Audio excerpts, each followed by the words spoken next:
Hi friends, welcome back. പുതിയ വ്ളോഗിലേക്ക് സ്വാഗതം.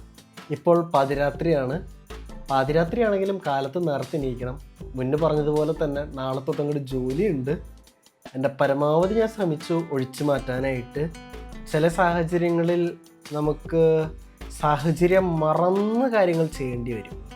സാഹചര്യം എൻ്റെ വളരെ വളരെ മോശമാണെന്ന് നിങ്ങൾക്ക് നല്ല രീതിയിൽ അറിയാമെന്ന് എനിക്കറിയാം. പക്ഷേ ഈ സാഹചര്യത്തിൽ ജോലിക്കും കൂടി പോകേണ്ട അത്യാവശ്യമായി പോയി, ഒഴിച്ചു മാറ്റാൻ പറ്റാത്ത അവസ്ഥയായിപ്പോയി. അതിന് കാരണം ഞാൻ പിന്നീട് പറഞ്ഞു തരാം.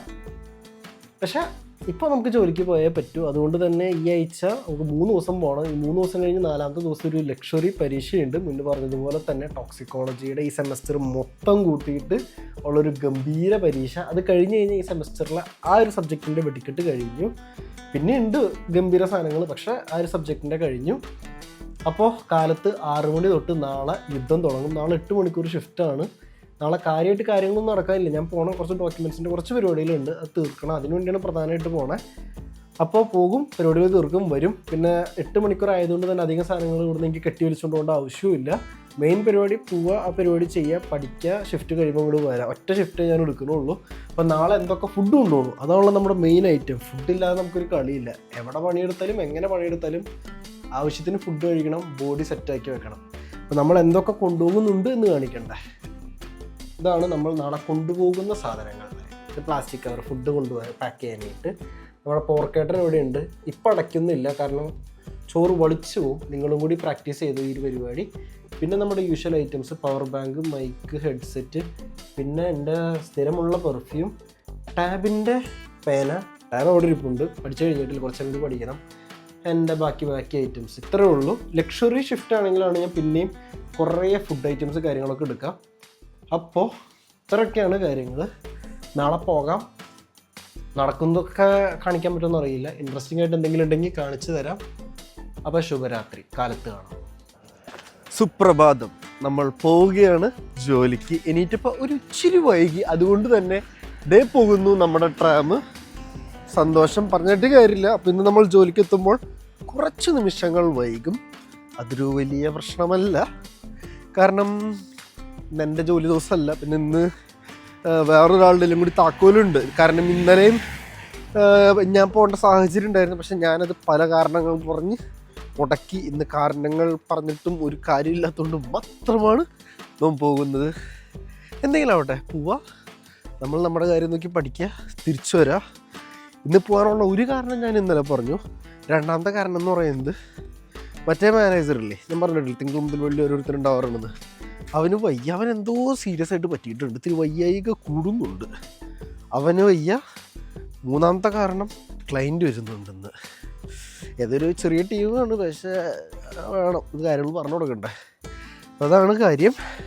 എന്തായാലും നമുക്ക് പോവാം, പോയിട്ട് നോക്കാം. 8 മണിക്കൂർ ഷിഫ്റ്റാണ്. പോവാം, വേഗം പരിപാടി തീർക്കാൻ വരാം. ഇത് നമ്മുടെ കാര്യം നോക്കാം. അങ്ങനെയാണ് ഇന്നത്തെ പരിപാടി. പിന്നെ ഇന്ന് നല്ല തണുപ്പുണ്ട്. എന്താണാവോ, ഫ്രെയിം നോക്കി അടിപൊളിയല്ലേ. നമ്മുടെ നാട്ടിലിങ്ങനെ മരം വയ്ക്കും റോഡിൻ്റെ 2 സൈഡിൽ. അടി മേളവും. ഇപ്പം ഞാൻ പോട്ടെ, പോയി കഴിഞ്ഞിട്ട് നമുക്ക് നോക്കാം എന്താവും കാര്യങ്ങളെന്ന്. തെറ്റ് എല്ലാവർക്കും പറ്റും. അത് നമ്മുടെ മനുഷ്യന്മാർക്ക് പറഞ്ഞിട്ടുള്ളതാണ്. തെറ്റ് പറ്റി എന്ന് മനസ്സിലാക്കി കഴിഞ്ഞാൽ അതെപ്പോഴും ആകട്ടെ, അത് ആക്സെപ്റ്റ് ചെയ്ത് അത് സോൾവ് ചെയ്ത് കഴിഞ്ഞാൽ പ്രശ്നം അവിടെ തീരും. ആ പറഞ്ഞ തെറ്റിനെ ഒന്ന് കവറപ്പ് ചെയ്യാൻ വേണ്ടി തെറ്റോട് തെറ്റ് അല്ലെങ്കിൽ ആകെ മൊത്തം കോളാക്കി വെച്ച് കഴിഞ്ഞാൽ അവിടുത്തെ ആ ഒരു സറൗണ്ടിങ് ഉണ്ടല്ലോ, വളരെ വളരെ മോശം, ടോക്സിക് ആയി എന്നൊക്കെ പറയില്ലേ, ആ അവസ്ഥയാവും. ഇന്നിപ്പോൾ ജോലി സ്ഥലത്തൊരു സംഭവം ഉണ്ടായി. ഏറ്റവും എളുപ്പത്തിൽ പറഞ്ഞു കഴിഞ്ഞാൽ വൈകി വന്നു. നമ്മൾ എന്തെങ്കിലും കാരണം പറയും, അല്ലെങ്കിൽ മുൻകൂർ പറയും, അല്ലെങ്കിൽ അവിടെ സൂപ്പർവൈസറായിട്ടിരിക്കുന്ന ആൾ ചിലപ്പോൾ 1/2 മണിക്കൂർ അവരുടെ സാലറിന്ന് കട്ട് ചെയ്യും, അല്ലെങ്കിൽ ഇത്ര മണിക്കൂറിനാണ് തുടങ്ങി എന്ന് പറയും. അതായത് ഷെഡ്യൂൾ സ്റ്റാർട്ട് ചെയ്യുന്നതിനേക്കാൾ ഒരു ഇച്ചിരി കൂടി വൈകിയ തുടങ്ങിയെന്ന് പറയും. അവർക്ക് ഇച്ചിരി കൂടി അഡീഷണൽ നിൽക്കേണ്ടി വരും. പൊതുവെ നടക്കുന്ന കാര്യങ്ങളാണ്. അത് എന്തുകൊണ്ട് ചെയ്യുന്നു എന്ന് വെച്ച് കഴിഞ്ഞാൽ ബാക്കിയുള്ളവരുണ്ടല്ലോ, ഇവരല്ലാതെ ബാക്കിയുള്ളവരുണ്ടല്ലോ, അവർക്ക് പ്രശ്നങ്ങൾ ഉണ്ടാവാതിരിക്കാൻ വേണ്ടിയിട്ടാണ്. ഇനിയിപ്പോൾ എൻ്റെ സ്റ്റുഡിയോയിൽ സംഭവിച്ചു എന്ന് പറയാം. ഇന്ന് 6 ആൾക്കാരാണ് ടീമിലിട്ടിരുന്നത്. അപ്പോൾ 6 ആൾക്കാരിൽ 5 ആൾക്കാരേ വരുള്ളൂ എന്നോട് പറഞ്ഞിരുന്നു. അതായത് ഒരാൾക്ക് തീരെ വയ്യ എന്ന് പറഞ്ഞാൽ എനിക്ക് ഡോക്ടർ സർട്ടിഫിക്കറ്റ് കാര്യങ്ങളൊക്കെ അയച്ചു തന്നിരുന്നു. ഒക്കെ അണ്ടർസ്റ്റാൻഡബിൾ ആണ്. ബാക്കി 5 പേരിൽ 3 പേര് കറക്റ്റ് ടൈമിലെത്തി. 2 പേര് അവിടെ ഒരു കടയിൽ കയറി വലിച്ചു നിന്നു. അത് ഞാൻ വലിച്ചു നിന്ന് വേറെ ആൾക്കാർ, അതായത് ഈ കൂടെയുള്ള 3 ആൾക്കാർ കണ്ടു. അവർ എൻ്റെ അടുത്ത് വന്ന് പറഞ്ഞു. അപ്പോൾ I'm like okay 10 minute ഫൈനാണ്, 15 മിനിറ്റ് ഫൈനാണ്, 20 മിനിറ്റ് ഓക്കെ. കാരണം എനിക്ക് ഇത് മുഴുവൻ ഇവരുടെ പ്രൊഡക്റ്റ് കാര്യങ്ങളൊക്കെ എനിക്ക് റിപ്പോർട്ട് എഴുതേണ്ടതാണ്. 25 മിനിറ്റ് കഴിഞ്ഞു. അപ്പോൾ ഞാൻ അവർക്ക് മെയിൽ അയച്ചു, ഓക്കെ നിങ്ങൾ ഇത്ര സമയം വൈകി, ഇനി ഈ പറയുന്ന നിങ്ങളുടെ ഇന്നത്തെ ഷെഡ്യൂൾ സ്റ്റാർട്ട് ചെയ്യുന്നത് ഇന്ന സമയത്തിനേക്കാൾ അരമണിക്കൂർ കഴിഞ്ഞിട്ടായിരിക്കും. മെസ്സേജ് അയച്ച് 5 മിനിറ്റ് കൂടി കഴിഞ്ഞപ്പോൾ അവരിങ്ങോട്ട് എത്തി. അതായത് 30 മിനിറ്റ് ഡിലേ ആയിട്ട് എത്തിക്കഴിഞ്ഞിട്ട് ഇവർ വന്നു. സോറി ഒന്നും എന്നെ ബാധിക്കണ കാര്യങ്ങളല്ല. ഇവർ വന്ന് ജോലിക്കല്ലേ പോകണം, നേരെ എൻ്റെ നെഞ്ചത്തേക്ക് കയറാൻ തന്നെ. അതെന്താ ഇങ്ങനെ അങ്ങനെ ആവാൻ പാടില്ല, അങ്ങനെയൊന്നും നടക്കില്ല, ഇതെങ്ങനെയാണ്, മറ്റേതാണ്, മറിച്ചതാണ്.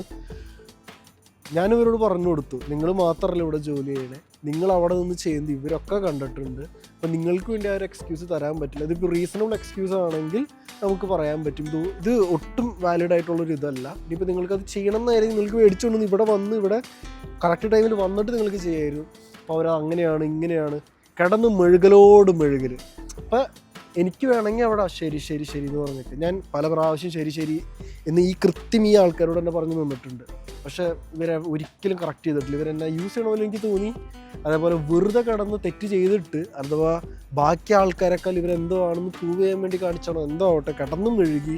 ഞാൻ അവസാനം ഒരു എന്തൊക്കെയോ കുറേ നേരം അയ്യോ എനിക്ക് മനസ്സിലാവണില്ല. ഞങ്ങളോടുള്ള കാര്യം പറയാമല്ലോ, നിങ്ങളിവിടെ എത്തിക്കഴിയുമ്പോൾ പോളിഷാരോട് എന്തായാലും ജോലി ചെയ്യും പോളണ്ടിൽ വന്നു കഴിഞ്ഞാൽ. കുറേ ആൾക്കാരൊക്കെ അടിപൊളിയാണ്, നല്ല തങ്കക്കുടങ്ങൾ. കുറച്ച് ടീമുകളുണ്ട് ഗൈസ്, അവർ പറയുന്നതാണ് ശരി. ഒരു പരിധി വരെ നമ്മൾ പറഞ്ഞു കൊടുക്കും, അതാണ് തെറ്റ്. ആദ്യമേ അവരുടെ ആ പത്തി ഇങ്ങോട്ട് അടിച്ചു കൊടുത്തു കഴിഞ്ഞാണ്ടല്ലോ തലവേദന ഉണ്ടാവില്ല. ഞാൻ ആദ്യമേ എല്ലാവരും ഓക്കെ ശരി കുഴപ്പമില്ല വിട്ടു പൊക്കോട്ടെ എന്ന് പറഞ്ഞ് നിന്നാണ് എനിക്ക് പറ്റിയ തെറ്റ്. ഇവരൊക്കെ ഇപ്പം എൻ്റെ തല ഇങ്ങനെ തിന്നും ചില സമയത്ത്. അപ്പോൾ ഞാൻ അവരോട് അവസാനം പറഞ്ഞു, നിങ്ങളുടെ ടൈം ഇന്നതിലേ തുടങ്ങും, നിങ്ങൾക്ക് വേണമെങ്കിൽ ഇന്ന് ജോലി ചെയ്യാം, അല്ലെങ്കിൽ തിരിച്ചു പോക്കോ, പിന്നെ നിങ്ങൾ തിരിച്ചിങ്ങോട്ട് വരില്ല എന്ന് പറഞ്ഞു. പിന്നെ അവർക്കൊന്നും പറയാനില്ല. നിങ്ങളിവിടെ വന്നു കഴിഞ്ഞ് നിങ്ങളുടെ താഴെ ഏതെങ്കിലും പോളിഷുകാർ നിങ്ങളോട് ജോലി ചെയ്യുന്നുണ്ടെങ്കിൽ അവരെങ്ങനെയാണോ നിങ്ങളുടെ അടുത്ത് നിൽക്കണേ അതേപോലെ മാത്രമേ നിൽക്കാവൂ. നിങ്ങളെ കയ്യിലെടുക്കാനൊക്കെ നോക്കും, അതൊക്കെ നിങ്ങളുടെ ഇഷ്ടമാണ്. നിങ്ങളുടെ അടുത്ത് എങ്ങനെയാണോ നിൽക്കണേ അതേപോലെ നിൽക്കാൻ നോക്കുക. അതേപോലെ ഒന്നുമില്ല. എൻ്റെ കാലത്ത് തന്നെ തല ഇനി എൻ്റെ നെഞ്ചത്ത് ഒരു കയറാൻ വരുന്ന എനിക്ക് തോന്നുന്നില്ല. എത്രയും സ്റ്റേണായിട്ട് ആദ്യമായിട്ടാണ് പറയണേ. പൊതുവെ ഞാൻ എല്ലാവരോടും ചിൽമോടാണ്. അയ്യോ എന്തെങ്കിലും ആവട്ടെ. അപ്പം ശരി, കാലത്ത് തന്നെ എൻ്റെ തല ഖലാസ് പൊട്ടിപ്പോയി. ഇനി പറ്റിയ കുറച്ച് നേരം ഒന്ന് റെസ്റ്റ് എടുത്തിട്ട് എനിക്ക് പഠിക്കാതിരിക്കണം. കാരണം എൻ്റെ ജോലിയാണ്, ഇവരൊക്കെ കറക്റ്റ് ടൈമിന് വരുന്നുണ്ടോ കാര്യങ്ങളൊക്കെ നോക്കില്ല. എനിക്ക് വേറെ ഓപ്ഷനില്ല. ഇതെൻ്റെ കമ്പനിയല്ല, ഞാനിവിടെ ജോലി ചെയ്യുന്ന ഒരാളാണ്, അവരെ പോലെ തന്നെ. പക്ഷേ ഇച്ചിരി കൂടി ഹയർ പൊസിഷനിൽ ഇരിക്കുന്നു. അപ്പോൾ അത്രയ്ക്ക് തന്നെ കാര്യങ്ങൾ തൈ.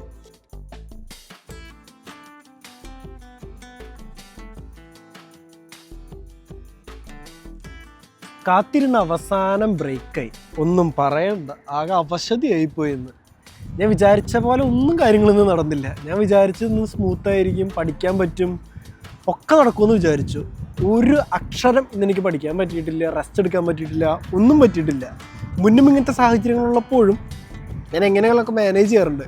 ഇന്ന് അത് നടന്നില്ല. ഇന്ന് ഒരു ലോഡ് ഡോക്യുമെൻറ്റ്സിൻ്റെ ഒന്നും പറയണ്ട, പറഞ്ഞിട്ട് കാര്യമില്ല, ഞാൻ തന്നെ വരുത്തി വെച്ചതാണ്. ഇന്ന് അവർ നിർബന്ധിച്ചപ്പോൾ എനിക്ക് സ്ട്രെയിറ്റ് ആയിട്ട് നോ പറഞ്ഞാൽ മതിയായിരുന്നു. എനിക്ക് നോ പറഞ്ഞെങ്കിലും, പലവട്ടം നോ പറഞ്ഞെങ്കിലും ഒരു പോയിന്റിൽ നമുക്ക് കാശും കൂടി വേണമല്ലോ എന്നുള്ള ഒരു മൈൻഡ് വരുമല്ലോ, അതുകൊണ്ട് മാത്രം വന്നതാണ്.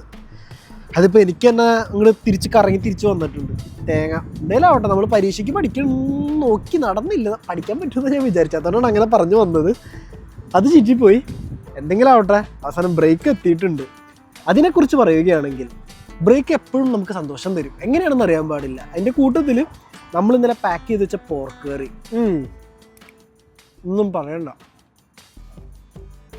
അതിൻ്റെ കൂടെ ഞാൻ പാക്ക് ചെയ്യുന്നതിന് മുന്നേ, അതായത് ക്ലോസ് ചെയ്യുന്നതിന് മുന്നേ, ഞാൻ കുറച്ച് നമ്മുടെ ചൊറുക്കയിലിട്ട് വെച്ച മുളകിൻ്റെ ആ ഒരു നീരില്ലേ അതും കൂടി കുറച്ചൊന്ന് വെതറിയും കൂടി ഒഴിച്ചു കൊടുത്തു. അടിപൊളിയാണ്. ആ ഒരു പുളിയും പിന്നെ പോർക്കിൻ്റെ ടേസ്റ്റും ഒക്കെയും കൂടി ആയിട്ട് ലക്ഷറി. നമ്മൾ ക്ഷീണിച്ച് അവശതയായിട്ടിരിക്കുമ്പോൾ ഇത്രയും ടേസ്റ്റുള്ളൊരു ഫുഡ് കഴിക്കുമ്പോൾ കിട്ടുന്നൊരു കിക്ക് ഉണ്ടല്ലോ, അതും വേറെ ലെവലാണ്.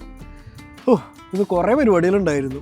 കുറേ ബോക്സുകൾ പാക്ക് ചെയ്യല്ല, ഷിപ്പിങ്ങും കാര്യങ്ങളൊക്കെ ആയിട്ട്. അപ്പോൾ അതിന് ഫുൾ ലേബൽ അടിക്കലും പരിപാടികളൊക്കെ എല്ലാം അവർക്ക് ബാക്കിയുള്ള ടീമുകൾ ചെയ്യും. പക്ഷേ അവസാനം ഞാൻ പോയൊന്ന് നോക്കണം. എന്തെങ്കിലും ആരെങ്കിലും കുഴപ്പിച്ചാൽ ഇങ്ങോട്ട് പോകേണ്ട സാധനം അങ്ങോട്ട് പോകും, അങ്ങോട്ട് പോകേണ്ട സാധനം എങ്ങോട്ടോ പോകും, ചിലത് ഇവിടെ തന്നെ ഇരിക്കുകയും ചെയ്യും. അപ്പോൾ ആകെ മൊത്തത്തിൽ പെട്ട് ഇനി ഇങ്ങനത്തെ സാഹചര്യം വരാതിരിക്കാൻ നോക്കണം. എൻ്റെ ഇതിനകത്ത് ഇടയിലുള്ള കുറച്ച് ടീമുകളോടൊക്കെ ഒന്ന് മുന്നേ ചോദിച്ചിട്ട് എന്താ അവസ്ഥ എന്ന് അറിഞ്ഞിട്ട് ജോലിക്ക് വരുന്നതായിരിക്കും ഇത്തിരി കൂടി സേഫ്. മറ്റോ പെടുത്തിയതാണെന്ന് തോന്നുന്നത് തന്നെ. എന്തേലാവട്ടെ, നമുക്ക് കാശ് കിട്ടുമോ, സന്തോഷം. പക്ഷേ സാഹചര്യം മോശമായിപ്പോയി, പരീക്ഷ ഒക്കെ കിടക്കല്ലേ. അപ്പം അങ്ങനെയാണ് കാര്യങ്ങൾ. ബ്രേക്ക് കഴിഞ്ഞിട്ട് ഇനി കുറച്ച് നേരം പോയിട്ട് കുറേയും കൂടി പരിപാടി ചെയ്യാനുണ്ട്. അത് ഇനി വീട്ടിൽ പോകുമ്പോൾ കാണാം. അതല്ലാതെ വേറെ പരിപാടികളൊന്നും ഇല്ല ഗൈസ്. പിന്നെ ഞാൻ ഈ കൈവച്ചത് കാറ്റ് കാരണമാണെന്ന് നിങ്ങൾക്ക് മനസ്സിലായി എന്ന് എനിക്കറിയാം. അപ്പം ശരി, ഇനി വേറെ ഒന്നും ഇപ്പോൾ പറയാനില്ല. ഇതാണ് ഞാൻ നേരത്തെ പറഞ്ഞ ഐറ്റം. പെട്ടികൾ പാക്ക് ചെയ്ത് വെച്ചേക്കുന്നുണ്ട്. ഇത് മുഴുവൻ ഇനി കയറ്റി വിടണം. എൻ്റെ ദൈവമേ, തല പൊളിഞ്ഞു തുടങ്ങി. ഇവിടെ ഒരു ടീം ഇത് ചെയ്തുകൊണ്ടിരിക്കണം. ഞാൻ ഇത്ര നേരം നോക്കി. ഞാനാണെങ്കിൽ കാണിച്ചു തരാം. ഞാനിവിടെ എഴുത്തും പിടുത്തൊക്കെ ഇട്ടെങ്കിൽ വട്ടുപിടിച്ചിരിക്കുക. ഇവൾക്കും ഭ്രാന്തായി. എന്താ ചെയ്യുക? ഇങ്ങനെയാണ് കാര്യങ്ങൾ. ജോലി കഴിഞ്ഞിറങ്ങി പരിപ്പിളകി. അതായത് ഫിസിക്കലി സെറ്റാണ്, പക്ഷെ മെൻ്റലി സബ് കുച്ച് ഖറാബ്. എന്താണാവോ, ഒന്നും പറയാനില്ല. തവിടുപൊടിയായി. ഇനി പോയിട്ട് പ്രത്യേകിച്ച് എന്താ ചെയ്യാനുള്ളതെന്ന് വെച്ച് കഴിഞ്ഞാൽ എനിക്കറിയാൻ പാടില്ല. തണുത്ത വെള്ളത്തിൽ തല അങ്ങോട്ട് തണുപ്പിച്ചെടുക്കണം. എന്നിട്ടൊന്ന് ചെറുതായിട്ടൊന്ന് മയങ്ങണം. മയങ്ങിക്കഴിഞ്ഞ് എണീറ്റിട്ട് കുത്തിയിരുന്ന് പഠിക്കണം. അതാണ് നമ്മുടെ ഇന്നത്തെ പോയിട്ടുള്ള പരിപാടി. അതല്ലാതെ വേറെ ഒരു പരിപാടിയും ഇന്ന് എനിക്ക് ചെയ്യാൻ പറ്റൂല. കാരണം പഠിത്തം ഇന്ന് തൊട്ട് എങ്ങനെയും ഫോക്കസാണ്. എനിക്കറിയില്ല എങ്ങനെയാണ്, പക്ഷെ ചെയ്തേ പറ്റൂ. അപ്പോൾ ചെയ്യുമായിരിക്കും എന്നാണ് എൻ്റെ ഒരു പ്രതീക്ഷ. അപ്പം അത്രയൊക്കെ തന്നെ ഇന്നത്തെ കാര്യങ്ങൾ. ഇനി പോയി കഴിഞ്ഞിട്ട് നോക്കാം. ശരിയാവാനുള്ളതാണെങ്കിൽ ശരിയാവും. അപ്പം ശരി, ഇത്രയൊക്കെ തന്നെയാണ് ഈ വ്ളോഗിൽ പറയാനുള്ളത്. Good bye.